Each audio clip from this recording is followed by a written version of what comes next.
ओम नमो भगवते वासुदेवाय। श्रीमद भागवत पुराण महात्म्य अध्याय 6। सप्ताहयज्ञाचा विधी। सनकादिक म्हणाले, आम्ही आता आपल्याला सप्ताह श्रवणाचे विधान सांगतो। साधारणतः लोकांची मदत आणि धन यांच्या सहाय्याने हा विधी पार पाडावा असे सांगितले जाते। सुरुवातीला ज्योतिषाला बोलावून मुहूर्त विचारावा। तसेच विवाहासाठी जेवढ्या धनाची आवश्यकता असते तितक्या धनाची प्रयत्नपूर्वक व्यवस्था करावी। सप्ताह करण्यासाठी आषाढ, श्रावण, भाद्रपद, आश्विन, कार्तिक व मार्गशीर्ष हे 6 महिने श्रोत्यांसाठी मोक्षदायी आहेत। देवर्षे या महिन्यांतही भद्रा, व्यतिपात इत्यादी कुयोग टाळावेत। दुसरे जे उत्साही लोक असतील त्यांना आपले मदतनीस म्हणून घ्यावे। नंतर प्रयत्नपूर्वक देशोदेशी निमंत्रण द्यावे की येथे भागवतकथा होणार आहे, तरी सर्व लोकांनी सहकुटुंब सहपरिवार यावे। जे भागवतकथा आणि हरिनाम संकीर्तनापासून दूर राहिलेले असतात त्यांना, तसेच स्त्रिया, शूद्रादी यांनाही निमंत्रण मिळेल अशी व्यवस्था करावी। देशोदेशी जे विरक्त वैष्णव आणि हरिकीर्तनात गोडी असणारे असतील त्यांनाच अवश्य निमंत्रण पाठवावे। त्यांना निमंत्रण पाठविण्याची पद्धत अशी आहे। महोदय, येथे 7 दिवस सत्पुरुषांची दुर्लभ अशी मांदियाळी जमणार आहे आणि अपूर्व रसमय अशी श्रीमद्भागवताची कथा होणार आहे। आपण भगवत कथारसाचे रसिक आहात, म्हणून श्रीभागवतामृताचे सेवन करण्यासाठी प्रेमपूर्वक ताबडतोब येण्याची कृपा करावी। जर आपणांस इतके दिवस सवय नसेल तर निदान 1 दिवस तरी अवश्य येण्याची कृपा करावी। कारण येथील प्रत्येक क्षण अत्यंत दुर्मिळ आहे। अशा प्रकारे नम्रतेने त्यांना आमंत्रण द्यावे आणि जे लोक येतील त्यांच्यासाठी निवासाची योग्य ती व्यवस्था करावी। कथाश्रवण तीर्थक्षेत्रात, वनामध्ये किंवा आपल्या घरी सुद्धा योग्य मानले गेले आहे। जेथे प्रशस्त मैदान असेल तेथेच कथेचे आयोजन करावे। जागेची स्वच्छता, सडासंमार्जन, रंगरंगोटी इत्यादी करावी। घरातील सर्व सामान एका कोपऱ्यात ठेवावे। 4-5 दिवस अगोदर प्रयत्नपूर्वक सतरंजा वगैरे आसनासाठी तयार ठेवाव्या आणि केळीच्या खांबांनी उंच मंडप करून सजवावा। तो 4 बाजूंनी पाने, फुले, फळे वगैरे लावून सुशोभित करावा आणि 4 बाजूंना झेंडे लावून निरनिराळ्या वस्तूंनी तो सजवावा। त्या मंडपात एका उंच स्थानावर 7 विशाल लोकांची कल्पना करून त्यावर विरक्त ब्राह्मणांना बोलावून बसवावे। पुढच्या बाजूला त्यांच्यासाठी यथोचित आसने तयार ठेवावी। त्यांच्या मागे वक्त्यासाठी सुद्धा एक दिव्य सिंहासन तयार करावे। जर वक्ता उत्तराभिमुख बसला असेल तर श्रोत्यांनी पूर्वेकडे तोंड करून बसावे आणि जर वक्ता पूर्वाभिमुख बसला असेल तर श्रोत्यांनी उत्तरेकडे तोंड करून बसावे, किंवा वक्ता आणि श्रोता दोघांनीही पूर्वेकडे तोंड करून बसावे। देशकाल इत्यादी जाणाऱ्या विद्वानांनी श्रोत्यांच्यासाठी असाच नियम सांगितला आहे। जो वेद आणि शास्त्रांची स्पष्ट व्याख्या करण्याचा अधिकारी आहे, वेगवेगळे दृष्टांत देऊ शकतो आणि अत्यंत निःस्पृह आहे असा विरक्त आणि विष्णुभक्त ब्राह्मण वक्ता असावा। जे अनेक धर्ममतांमुळे गोंधळात पडले आहेत, स्त्रीलंपट आहेत, नास्तिक आहेत असे लोक जरी विद्वान असले तरी त्यांना भागवतकथा सांगण्यासाठी नेमू नये। वक्त्याच्या जवळच त्याला मदत करण्यासाठी एक तसाच विद्वान बसविला पाहिजे। तो सुद्धा सर्व प्रकारच्या संशयांची निवृत्ती करण्यात अधिकारी आणि लोकांना समजावून देण्यात कुशल असला पाहिजे। कथा प्रारंभ होण्याच्या आदल्या दिवशी व्रत धारण करण्यासाठी वक्त्याने क्षौर केले पाहिजे। तसेच सूर्योदयाच्या वेळी शौचमुखमार्जन करून स्नान करावे। संध्या वगैरे आपली नित्यकर्मे थोडक्यात आटोपून कथा निर्विघ्नपणे पार पडावी म्हणून श्री गणेशाचे पूजन करावे। त्यानंतर पितरांसाठी तर्पण करून पापांच्या शुद्धीसाठी प्रायश्चित करावे आणि एक मंडल तयार करून त्यावर श्रीहरींची स्थापना करावी. नंतर भगवान श्रीकृष्णांना उद्देशून मंत्रोच्चार पूर्वक षोडशोपचारांनी पूजन करावे. त्यानंतर प्रदक्षिणा नमस्कार करून पूजेच्या शेवटी स्तुती करावी. हे करुणानिधे, मी संसार सागरात बुडालेला एक दीन आहे. कर्मामुळे उत्पन्न झालेल्या मोहाने ग्रासलेल्या मला या संसार सागरातून वर काढावे. नंतर धूप दीप वगैरे उपचारांनी मोठ्या उत्साहाने आणि प्रेमाने श्रीमद्भागवताचीही योग्य प्रकारे पूजा करावी. त्यानंतर ग्रंथाच्या समोर नारळ ठेवून नमस्कार करावा आणि प्रसन्न चित्ताने केवळ स्तुती करावी. श्रीमद्भागवताच्या रूपाने आपण साक्षात भगवान श्रीकृष्णच आहात. नाथ, या भवसागरातून सुटका होण्यासाठी मी आपणास शरण आलो आहे.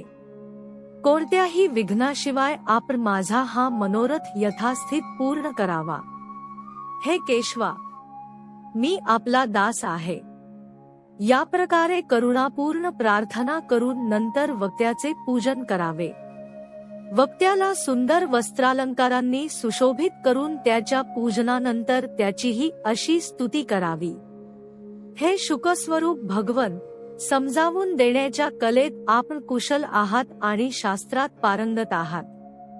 कृपया ही कथा समजावून सांगून माझे अज्ञान दूर करावे. त्यानंतर प्रसन्नतेने आल्या कल्याणासाठी वक्त्यासमोर नियम करून 7 दिवसपर्यंत त्यांचे यथाशक्ती पालन करावे.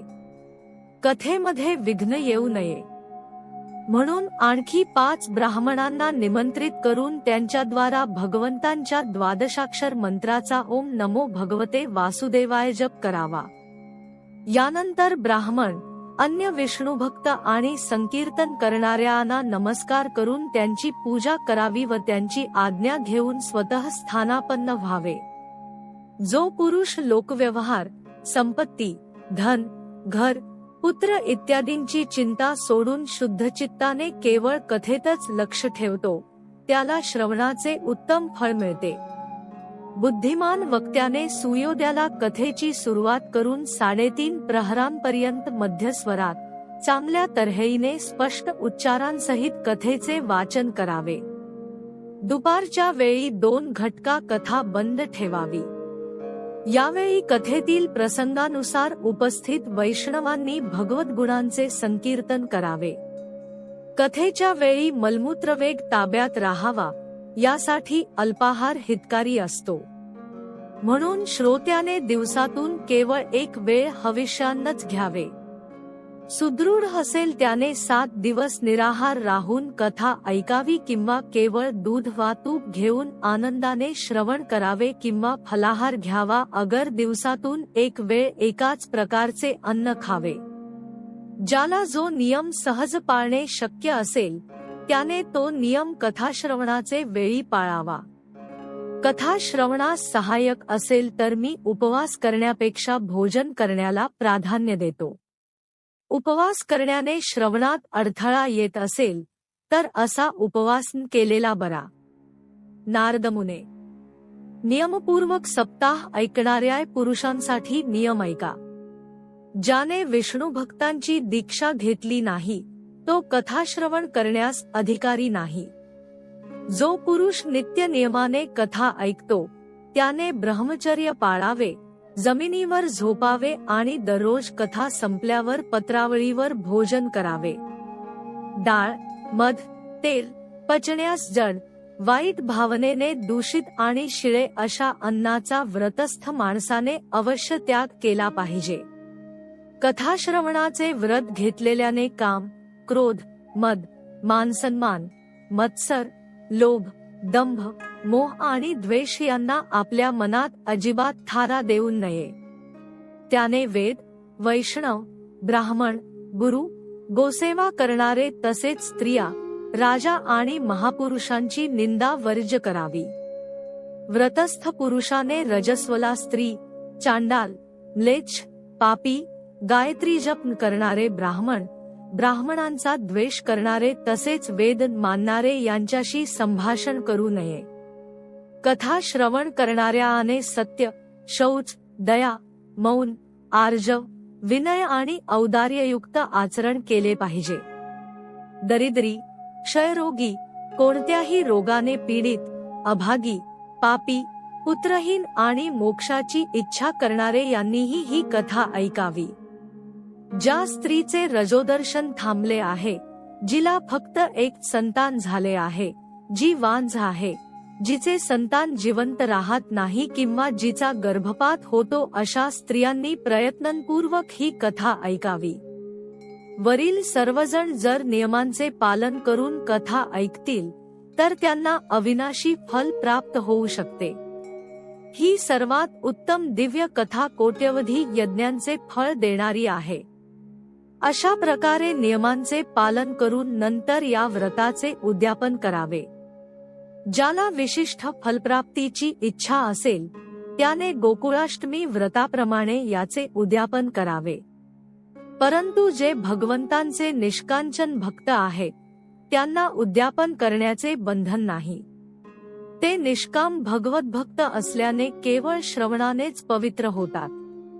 या प्रकारे जेव्हा सप्ताहयज्ञाची समाप्ती होईल तेव्हा श्रोत्यांनी अत्यंत भक्तिपूर्वक ग्रंथ आणि वक्ता यांची पूजा करावी. नंतर वक्त्याने श्रोत्यांना प्रसाद व तुळशीच्या माळा द्यावात आणि सर्वांनी मृदंग, झांज यांच्या सुंदर गजरात भगवत कीर्तन करावे. जय जयकार, नमस्कार आणि शंखनाद करावा.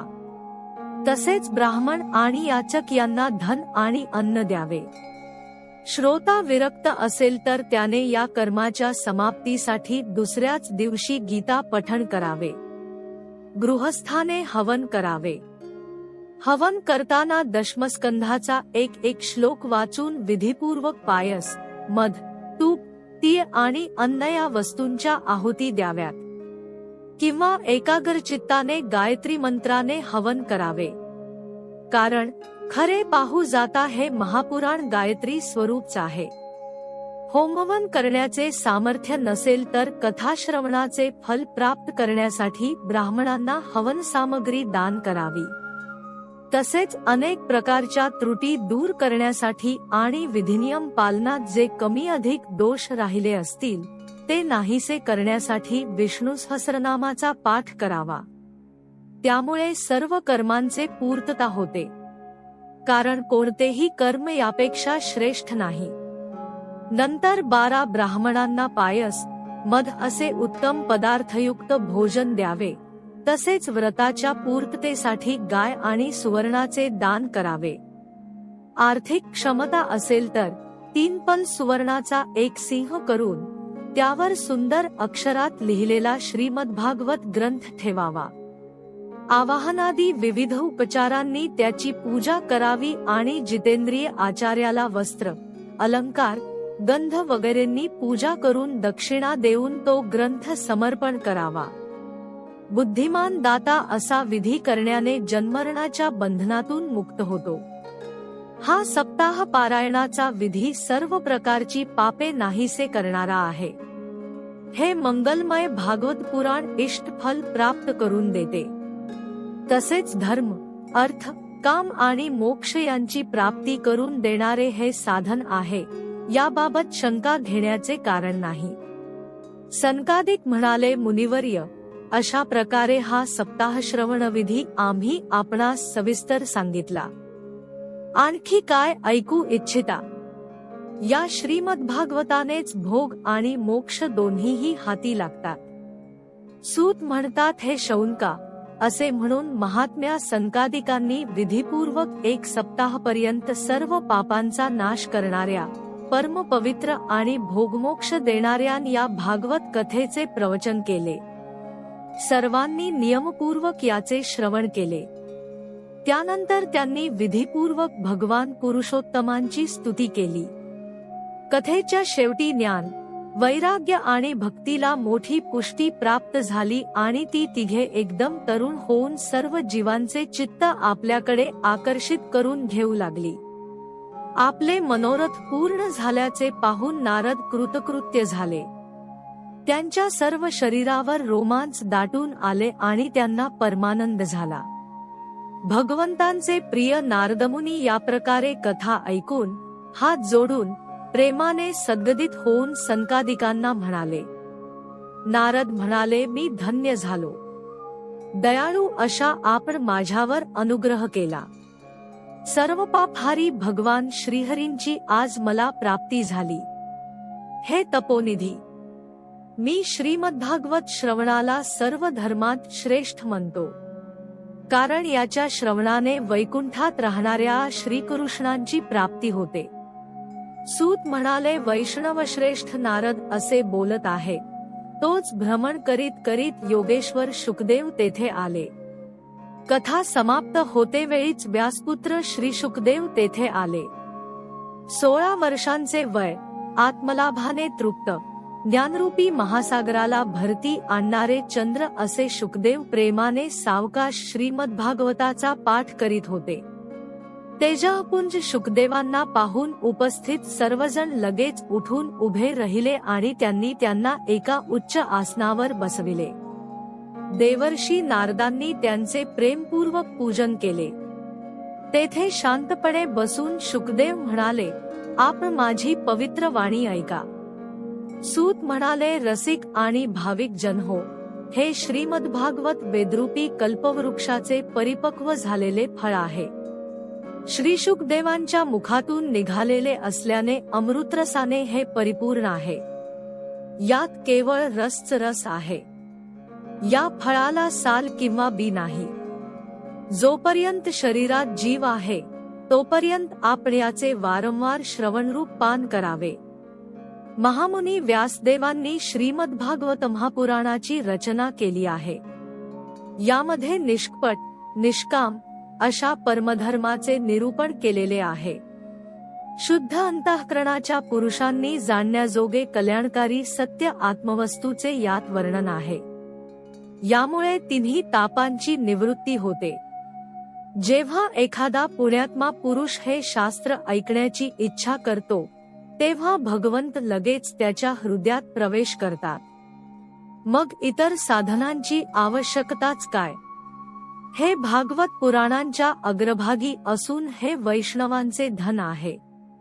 परमहंस मुनींना अपेक्षित अशा विशुद्ध ज्ञानाचे यात वर्णन केले आहे. तसेच यात ज्ञान, वैराग्य आणि भक्ती यांनी युक्त निवृत्तीमार्ग प्रकाशित केलेला आहे. जो पुरुष मोठ्या भक्तिभावाने याचे श्रवण, पारायण आणि मनन करण्यात तत्पर असतो तो मुक्त होतो. हे भाग्यवान श्रोत्यांनो, हा रस स्वर्गलोक, सत्यलोक, कैलास व वैकुंठातही नाही. म्हणून तुम्ही याचे यथेच्छ पान करा. यापासून मुळीच परावृत्त होऊ नका. सूत म्हणाले, श्री शुकदेव याप्रमाणे सांगत होते तोच तेथे प्रल्हाद, ब्ली, उद्धव, अर्जुन आदी भक्तांसहित साक्षात श्रीहरी प्रगट झाले. तेव्हा देवर्षी नारदांनी भगवंत आणि त्यांचे भक्त यांचे यथोचित पूजन केले. भगवंतांना प्रसन्नचित्त पाहून देवर्षी नारदांनी त्यांना एका विशाल सिंहासनावर बसविले आणि सर्व लोक त्यांचे समोर त्यावेळी संकीर्तन करू लागले. ते संकीर्तन पाहण्यासाठी पार्वतीसह भगवान शंकर तसेच ब्रह्मदेवही आले. त्या संकीर्तनात प्रल्हाद उत्साहाने टाळ वाजवू लागला. उद्धवाने झांजा घेतल्या, देवर्षी नारद वीणा वाजवू लागला. सनकादिक मधून मधून जय जयकार करू लागले आणि या सर्वांच्या पुढे व्यासपुत्र शुकदेव वेगवेगळे हावभाव करून भाव सांगू लागले. या सर्वांच्या मध्ये परम तेजस्वी अशी भक्ती, ज्ञान आणि वैराग्य नटांप्रमाणे नाचू लागले. असे हे अलौकिक संकीर्तन पाहून भगवान प्रसन्न होऊन म्हणाले, मी तुमच्या या कथाकीर्तनाने अत्यंत प्रसन्न झालो आहे.